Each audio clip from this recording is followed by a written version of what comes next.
In this video, I'll introduce a cultural heritage in Beijing that very few people has heard of, the Royal Icehouse. By the way, do you know what these are? I'll reveal it at the end of the video.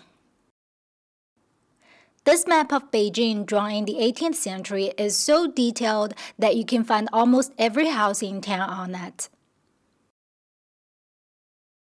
These 6 buildings were the earliest royal icehouse in Beijing, dating back to the 16th century. Located on this hutong is the earliest icehouse in Beijing. It was built in the Ming Dynasty in late 16th century, and the icehouse is named after this hutong, the Xuechi Icehouse. The 5th building of the Xuechi Icehouse is located at the end of this hutong. Right next to the 5th building is the one that's perpendicular to the rest 5. The buildings have all been converted into residential houses. Many have been modified. But the 5th one still keeps the original exterior appearance. Let's observe it. The eave is just a little bit taller than a person, lower than the eave of a normal house. The green-yellow glazed tiles are symbols of a royal building in Beijing. You can find them in the Forbidden City. But the majority glazed tiles were damaged and were replaced by gray ones. The houses in this area are dilapidated. They're a residential house now, and we can't go inside. But can we get into a royal icehouse? The answer is yes. Follow me to a restaurant built on the site of an old icehouse. The hall of the restaurant is in the original front yard of the icehouse. Let's walk inside the icehouse from the arched gate.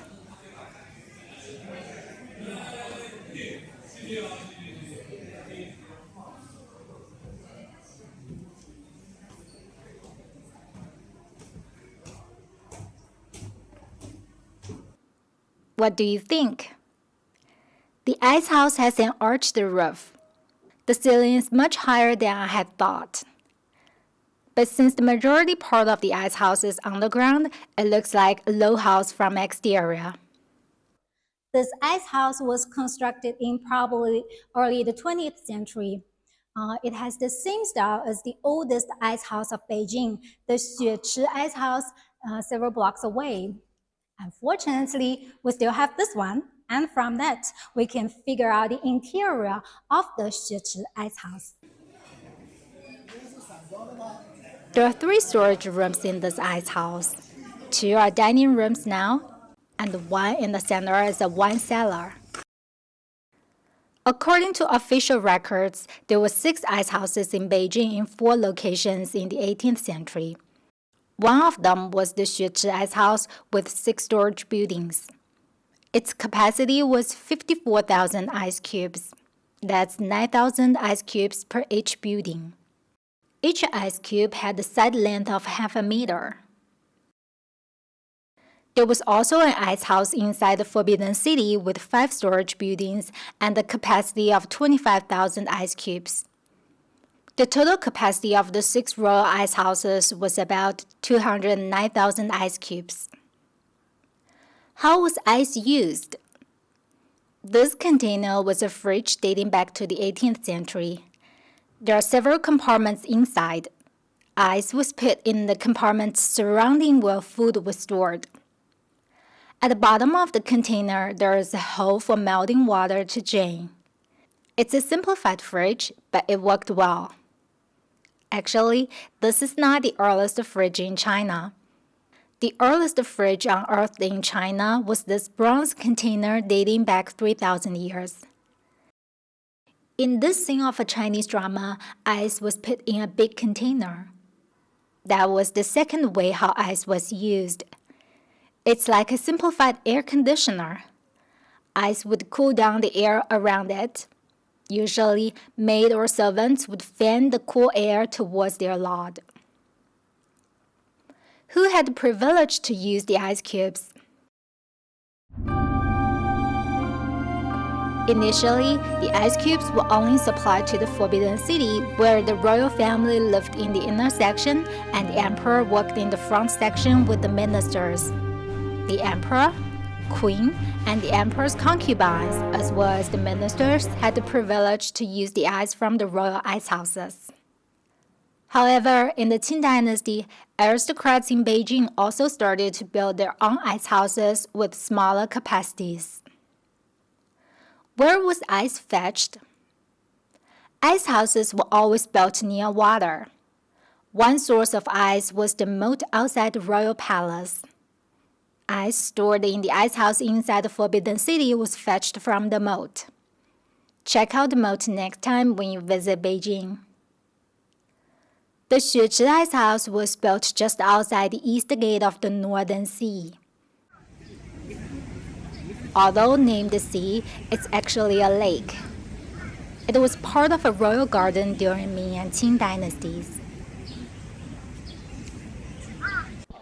A white pagoda was built on the island in the center of the lake. The ice stored in the Xuechi Ice House was fetched from here. Ice cubes would be transported to the Xuechi Ice House from the east gate.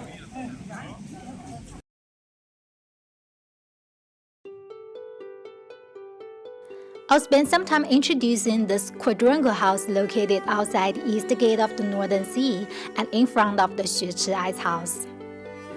If you've watched my earlier video about Beijing quadrangle house, you would notice this house doesn't follow the classic layout.